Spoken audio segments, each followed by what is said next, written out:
안녕하세요. 책 읽는 은하수입니다. 오늘 여러분께 소개할 책은 장이 깨끗하면 뇌도 건강해진다입니다. 나가노마 타카노리 지음, 배영진 옮김, 전나무숲에서 편했습니다. 우리가 매일 먹는 음식이 어떻게 우리의 몸과 마음이 되는지 그 신비한 과정을 밝혀주고 있습니다. 세로토닌의 90% 이상이 뇌가 아닌 장이 꿈틀 운동을 할 때 장에서 분비된다. 그러니 우울감을 개선하고 행복해지려면 뇌가 아닌 장을 케어해줘야 마음이 풀어져 편안해진다라고 합니다. 이 정도이니 우리가 별 생각 없이 배고프면 그저 먹던 그 음식들이 우리의 장과 마음의 건강을 넘어 인생을 좌우하고 있는 것입니다. 그 과정을 잘 이해하셔서 건강한 식생활에 도움이 되었으면 좋겠습니다. 먹은 음식이 장과 마음의 건강을 좌우한다. 장은 마음, 감정의 근원이면서 음식물을 소화, 흡수, 배설하는 역할을 한다. 이 두 가지를 연결해 생각하면 평소 우리가 먹는 음식이 신체 건강은 물론 정신 건강도 좌우한다고 말할 수 있다. 즉, 장의 활동이 불안정하면 심리적 안정감도 흔들린다. 그렇기에 장이 불안정한 시기에 생긴 고민은 더욱 심각하게 와닿는다. 장과 마음 사이에는 이런 인과관계가 성립한다. 장이 더러우면 마음도 더러워진다. 장이 깨끗하면 마음도 깨끗하다. 쉽게 생각해보자. 우리는 배가 살살 아프면 마음이 초조하고 불안해 침착감을 잃어버린다. 반면 이유도 없이 조마조마하고 불안할 때가 있는데 그것은 정신력이 약해서가 아니라 장이 그렇게 반응하고 있어서인지도 모른다. 그 사실을 안다면 공연히 자신을 원망하지 않을 것이며 감정이 흔들리는 상황에서 벗어나기 위해 장을 깨끗이 하려는 노력을 하게 될 것이다. 장이 건강해져서 뱃속이 안정되면 의욕이 생기고 각오를 다질 수 있을 만큼 서서히 마음이 단단해진다. 이런 상태에서는 조금 불안한 일이 생기더라도 마음에 담아두지 않고 괴로운 일이 생겨도 맞서서 해결하려는 의욕이 솟아난다. 생물에게 자아의 욕구란 살고 싶다는 의사 표현이므로 그 자체를 나쁘다고 할 수는 없다. 하지만 장의 활동이 불안정해 대사작용이 원활하지 못하면 신체가 손상되는 것은 물론 살고자 하는 자아의 욕구도 삐뚤어진다. 자아가 삐뚤어지면 의욕이 넘치고 매우 활기가 넘쳤던 사람도 판단력이 흐려진다. 게다가 본능적인 욕구를 적절히 조절하지 못해서 주위 사람들과 충돌을 일으키기 쉽다. 그래서 장과 마음의 관계를 이해하고 자신의 장과 성질이 맞는 식품을 매일 먹는 게 중요하다. 두뇌 쓰는 법을 가르치는 강연회는 많이 열리는데 장 활동과 정신력의 관계를 알려주는 강좌는 거의 없다. 음식이 중요하다는 이야기를 들어도 고작 장 속을 개선하는 것이 몸에 좋아라며 신체 건강만 생각하기 일쑤다. 하지만 먹은 게 충분히 소화되지 않아서 장 활동이 불안정해지면 뇌의 분별력이 흐려지는 만큼 뇌로는 조절할 수 없는 힘이 장, 복부에서 잠자고 있다. 세로토닌의 90% 이상이 장에서 분비된다.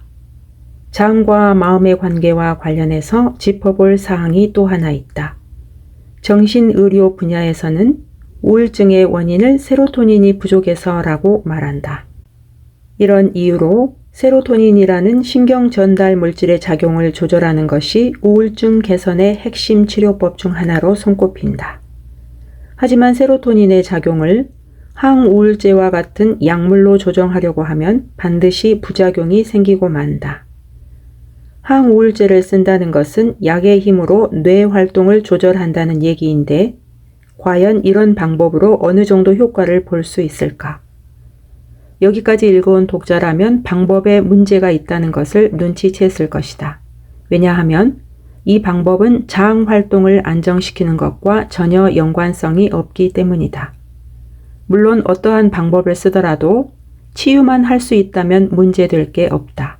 하지만 최근 10년간의 통계를 보면 정신과 또는 심리치료 내과의 숫자가 늘어나면서 우울증 환자의 수도 같이 늘고 있다.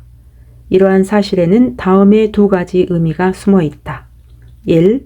뇌 속의 세로토닌 분비가 우울증 발병과 관계 있다는 말은 가설일 뿐 과학적으로 검증된 바가 없다.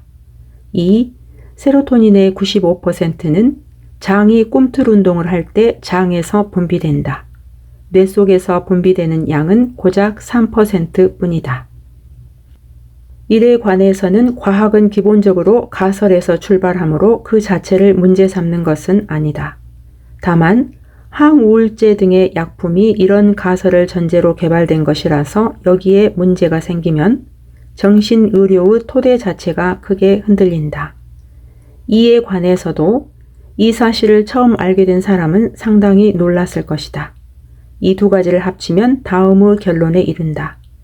일이 어디까지나 가설인데다 그 가설을 기초로 한 약물 치료는 효과를 충분히 거두지 못하고 오히려 환자 수만 늘리고 말았다. 장이 제대로 꿈틀 운동을 한다는 것은 소화, 흡수, 배설이 원활하고 앞서 설명했듯이 세로토닌도 충분히 분비되어 장 활동이 지극히 안정된 상태를 말한다. 이런 상태일 때 마음은 아주 평온하다. 장 활동이 이 상태를 회복할 수 있다면 그것만으로도 우울증 증세가 상당히 개선되지 않을까? 뇌 속의 세로토닌 작용이 우울증 발병에 관여한다는 가설이 사실일지도 모른다. 하지만 이 책에서 소개한 대로 장을 제대로 돌보면 복잡한 뇌 속에 일부러 약물을 투여하는 위험을 무릅쓸 필요가 없다. 우리는 그동안 원천 기관인 장을 과소평가한 나머지 조금은 소홀히 대해왔다. 강조하는데 장은 제1의 뇌이며 뇌는 장의 활동에 순응한다. 우리는 장에서 생겨났다. 뇌는 우리의 근원이 아니다. 장은 음식물을 소화, 흡수, 배설하고 질병을 예방하는 면역 체계의 중추 역할을 하는 등 다양한 기능을 수행하면서 마음, 감정과도 깊은 관계를 맺고 있다. 생각하는 행위와 느끼는 행위는 서로 다르며 그 중에서 느끼는 행위는 장이 맡고 있다는 말이다. 진화의 계통을 거슬러 올라가다 보면 인류의 조상인 초기 척추동물은 입부터 항문까지 이어진 한 개의 소화관, 즉 장 하나로 이루어져 있었다. 이 단계에는 아직 뇌가 생기지 않았다. 장에서 심장이나 폐와 같은 장기들이 생겨나고 장벽과 체벽에 있던 신경들이 서로 이어져서 뇌가 생겼다고 추정된다. 그러니 심장에 마음이 있다고 하면 당연히 그 근원은 장에 있는 것이다. 즉, 장이 마음의 기원이다. 무엇을 먹느냐가 나를 만든다. 인체는 40에서 60조 개의 세포로 이루어져 있다. 나이나 체격에 따라 조금은 차이가 있지만 세포를 기본으로 한다는 점은 누구나 같다. 그렇기에 세포 활동성이 건강 상태와 크게 관련되어 있고 더 건강해지고 싶다, 재능을 펼치고 싶다, 젊어지고 싶다와 같은 소망을 이루는 것도 세포 활동성과 관계가 있다. 그렇다면 무엇이 세포 활동성을 결정지을까? 정답은 호흡과 식사다. 호흡으로 폐에 들어온 산소와 식사로 장에 들어온 영양소가 몸 곳곳의 세포로 운반되어 활동에 필요한 에너지가 된다. 한마디로 먹은 음식물이 피가 되고 살이 된다. 미국 격언에도 내가 먹는 것이 곧 너다라는 말이 있는데 이 말은 우리는 먹는 음식물 이상의 존재가 될 수 없다는 뜻도 된다. 마음가짐이나 생각, 행동 방식을 바꾸면 변할 수 있다고 생각하는데 생각하거나 행동하는 우리의 바탕이 세포이고 세포 대부분은 음식물에서 만들어지므로 마음가짐이나 생각, 행동 방식의 변화 역시 먹은 음식물이 바탕이 된다고 할 수 있다. 그러면 도대체 무엇을 얼마만큼 먹는 게 좋을까? 세포를 활성화하는 식사란 어떤 것일까? 이때 기준이 되는 기관이 바로 장이다. 뇌도 세포로 이루어져 있으며 영양소를 장으로부터 공급받지 못하면 제대로 작용할 수 없다. 한마디로 장이 건강해져야만 뇌 활동도 활기차진다. 많은 몸속 기관 중에 뇌가 으뜸인 것처럼 보이지만 사실은 장이 먼저이고 뇌는 그 다음이다. 그렇다면 어떤 음식을 먹는 게 좋을까? 단백질을 예로 들어보자. 단백질은 크게 동물성과 식물성으로 나뉜다. 가장 잘 알려진 동물성 단백질 식품은 육류, 어패류, 우유와 유제품 등이다.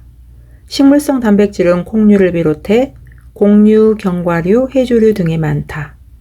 단백질은 섭취하면 소장에서 아미노산으로 분해되어 온몸의 세포로 보내진다.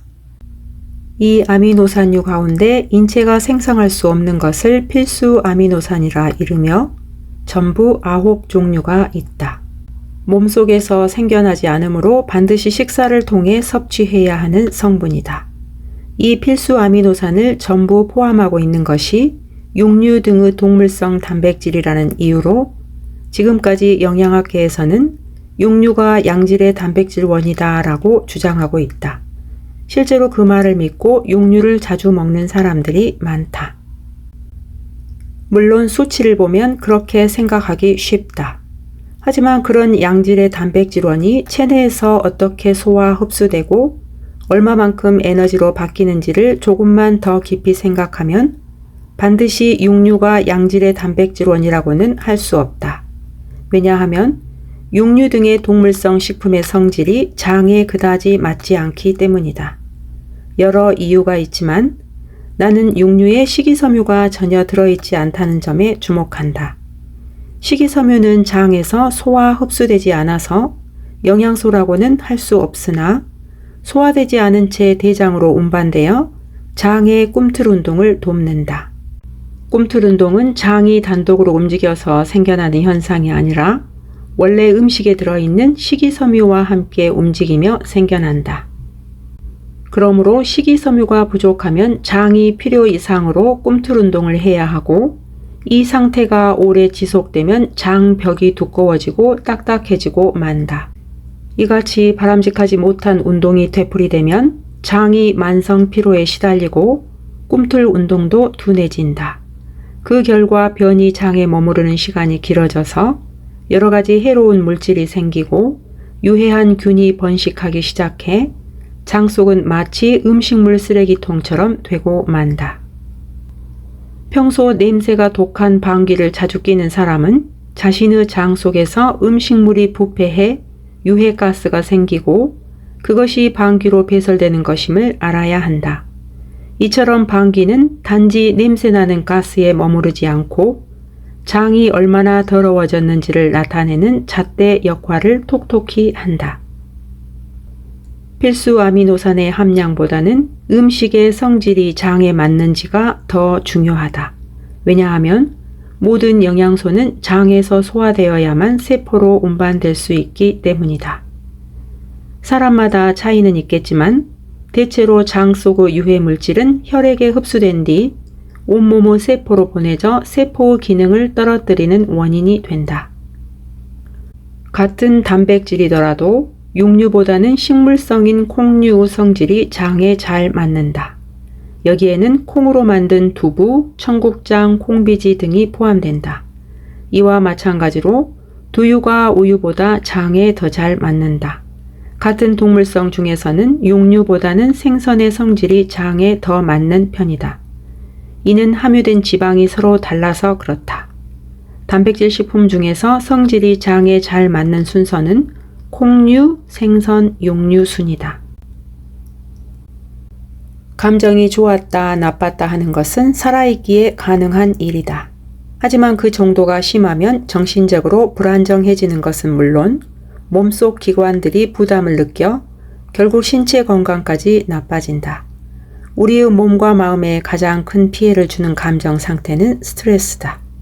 스트레스의 근원이 장에 있다는 사실을 아는 사람은 많지 않다. 장과 마음의 관계 역시 무엇을 먹느냐가 중요한데도 말이다. 장과 마음의 관계를 알 수 있는 단적인 예가 있다. 장은 소화관의 주체이기 때문에 장과 맞지 않는 음식을 계속 섭취하면 그 자체가 스트레스가 되어 뱃속에 병이 생기고 그로 인해 며칠째 변비가 계속되거나 설사가 멎지 않으면 누구라도 안절부절 못하고 집중력을 잃어버리는 일이 많은 것이 그렇다. 현대인은 주로 장과 성질이 맞지 않는 식품을 먹기 때문에 업무에서 받는 스트레스보다 식사에서 오는 스트레스가 훨씬 더 클지도 모른다. 뱃속이 불편하면 감정이 흔들려서 좀처럼 마음이 안정되지 않으며 뱃속을 편안하게 해서 마음이 차분해지면 사람은 원래의 자신을 되찾는다. 그러므로 정신을 단련할 때 식사 내용을 개선하면 더욱 큰 효과를 볼 수 있다. 뱃속의 상태를 평온하게 하려면 무엇을 먹어야 할까? 분명한 사실은 동물은 식물과 달리 스스로 에너지를 만들 수 없다는 점이다. 식물이 만든 양분을 받아서 에너지원으로 써야 한다. 이것이 먹는다는 행위이다. 요컨대 동물은 식물을 먹고 사는 존재다. 그렇기에 동물은 식물 없이 살 수 없다. 식물이 스스로 에너지를 만들 수 있는 이유는 광합성을 하기 때문이다. 동물은 살기 위해 식물이 광합성 과정에서 배설한 산소도 흡입해야 한다. 당질로부터 얻은 에너지만으로는 커가는 신체를 지탱할 수 없으므로 식물의 배설물인 산소까지 받아서 생명 유지에 필요한 에너지를 만드는 것이다. 이것이 호흡이며 여기에는 미토콘드리아가 관여한다. 식물이 만든 당질은 먹으면 바로 에너지로 바뀌지 않는다. 그러나 설탕은 정제 과정에서 이미 섬유질이 제거되었기 때문에 장에서 곧바로 흡수되어 혈액으로 보내진다. 즉시 흡수된다고 해서 바로 에너지로 바뀌는 것은 아니다. 하기야 단 것을 먹으면 기운이 생기니 설탕이 흡수되면 바로 에너지로 바뀐다는 것이 완전히 틀린 말은 아니지만 그런 만큼 몸에 부담이 생기고 만다. 설탕이 장에서 바로 흡수되어 혈액으로 운반되면 당분 농도가 급격히 높아진다. 이런 현상이 되풀이되면 혈관이 손상되어 당뇨병이나 대사증후군이 생긴다. 또 급히 오른 혈당치는 급히 내려가므로 그 과정에서 감정의 기복이 생기기 쉽다.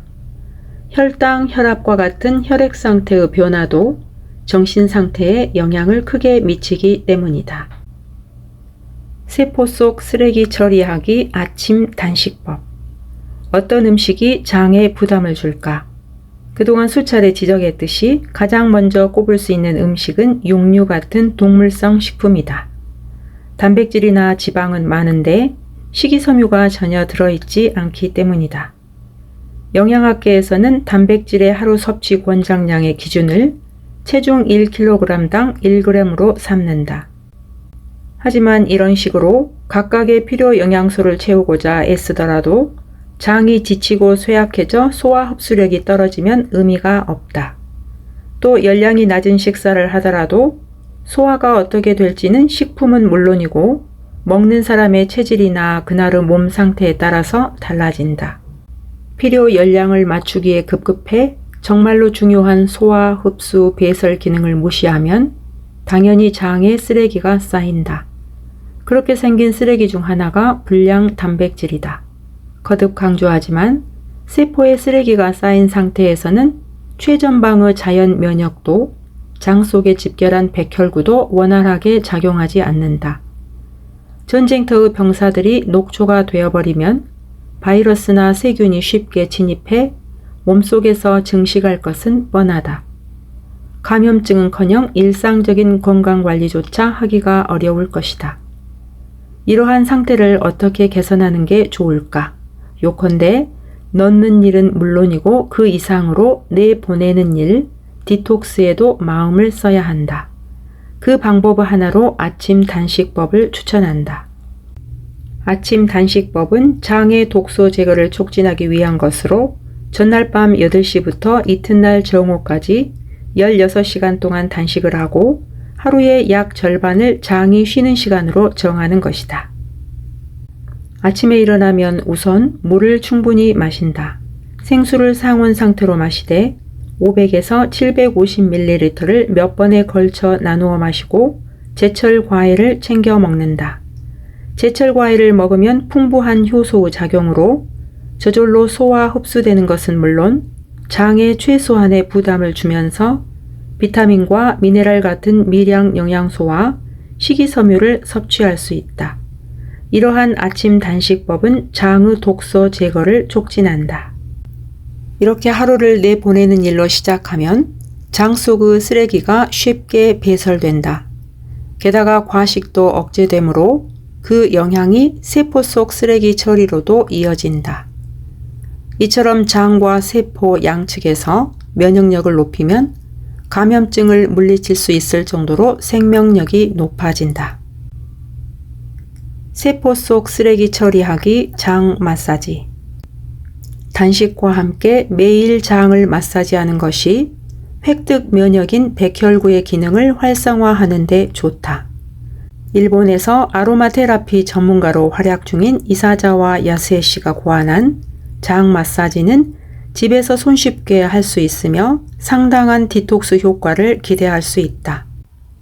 고작 장을 주무르는 정도로 그게 가능해 라고 생각할지도 모르겠다.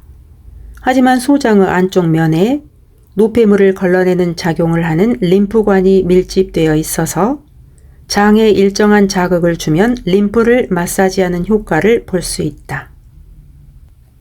장을 마사지해서 꿈틀 운동을 촉진하면 면역계에서는 어떤 일이 벌어질까? 먼저 소장에서 대기하는 백혈구의 작용이 활성화되어 면역력이 강화된다. 장의 면역력이 높아짐으로써 얻을 수 있는 효과를 대략 꼽아보면 다음과 같다. 몸과 마음이 건강해지고 감기에 잘 걸리지 않는다. 아토피나 꽃가루 알레르기 등의 알레르기 증상이 가벼워진다. 세포가 젊음을 되찾아 피부에 거칠거나 거무칙칙한 부분이 개선된다. 백혈구는 노화된 세포나 혈액에 쌓인 노폐물 같은 쓰레기를 처리하는 작용도 한다. 그러므로 바이러스나 세균, 암세포 등과 싸울 기회가 줄어들면 이런 쓰레기 처리에 전력 투구할 수 있다. 물론 세포가 활성화되면 자가 소화 작용으로 세포 속 쓰레기도 처리한다. 몸이 건강해져 감기에 잘 걸리지 않는 상태는 이러한 작용들이 복합적으로 일어나서 실현되는 것이다. 푹 잤는데도 피로가 풀리지 않고 늘 몸이 무거운 상태는 반드시 나이 탓만은 아니다. 필요 이상으로 백혈구에 일을 시키는 생활 방식이 결과적으로 세포의 기능 저하를 부추겨 만성 피로를 만들어낸다. 특히 알레르기는 장 속에 쌓인 쓰레기의 영향으로 면역의 균형이 무너졌을 때 생기기 쉽다. 미토콘드리아를 활성화하면 여유롭게 살 수 있다. 식사는 생명을 먹는 일이다 라는 관점에서 먹는 행위의 의미를 헤아려 보자. 이를테면 채소나 과일 등의 식물에는 에너지원이 되는 당질은 물론 미토콘드리아가 에너지를 만드는 데 필요한 비타민, 미네랄, 피토케미컬 등의 미량 영양소가 풍부하다. 또 먹어도 소화되지 않는 식이섬유도 많이 함유되어 있다. 앞에서 설명한 대로 식이섬유는 소화는 안 되지만 장의 꿈틀 운동을 도와 결과적으로 영양 흡수를 높여주는 중요한 역할을 한다. 사람을 포함한 동물은 식물로부터 활동에 필요한 에너지원뿐 아니라 대사에 도움이 되는 활성 성분도 얻는다. 이 사실을 미루어 보면 동물이 식물을 먹는 것을 기본으로 하는 자연계의 먹이사슬 구조가 절묘하다는 생각이 든다. 우리는 그저 단순하게 먹을거리에서 에너지를 얻는 것이 아니다. 식물의 생명을 얻어서 자신의 생명을 이어간다는데 먹는 행위의 본질이 있다. 장은 소화 흡수를 담당하는 소장과 배설을 담당하는 대장으로 구분되며 대장에는 동물도 식물도 아닌 수많은 미생물이 서식한다. 흔히 장내 환경을 개선한다 라는 말을 많이 하는데 장에 기생하는 세균의 생존 환경을 숙주인 사람이 건강하게 사는데 적합한 상태로 만든다는 뜻이다. 장 속에는 100에서 300종의 세균이 무려 100조 마리나 서식한다. 그 중에는 유산균의 일종인 비피더스 균으로 대표되는 유익균이 있고 대장균, 웰치균 따위의 유해균도 있다. 유익균도 아니고 유해균도 아니지만 상황에 따라 유리한 쪽으로 붙는 눈치꾼균도 많이 있다. 이러한 세균이 각각 어떠한 비율로 서식하는지가 장의 건강 상태를 결정하는 잣대가 된다. 장 속 세균의 작용에 영향을 끼치는 것도 식사와 스트레스이다. 그렇다면 식사와 생활 방식을 어떻게 바꿔야 장 속 환경이 좋아지고 장 속 세균과도 사이좋게 공생할 수 있을까? 더 넓게는 동물인 우리가 식물, 미생물과 함께 잘 지내고 몸과 마음까지 건강해지는 방법은 무엇일까? 사람의 몸속에도 상당수의 미생물이 늘 존재하는데 그 중에서 장 속 세균이 가장 중요하다. 그 이유는 장이라는 정해진 공간에 많은 수의 세균이 기생하며 숙주인 사람의 건강에 크게 영향을 끼치기 때문이다. 세균은 음식이나 공기와 함께 몸속으로 들어오며 그 중에서 위액이나 쓸개즙에 의해 죽지 않고 살아남은 세균이 주로 대장에 자리 잡고 증식한다. 세균들은 종류별로 모여서 서식하는데 현미경으로 관찰하면 그 모양새가 마치 꽃밭 같아서 장 속 플로라라고 부른다.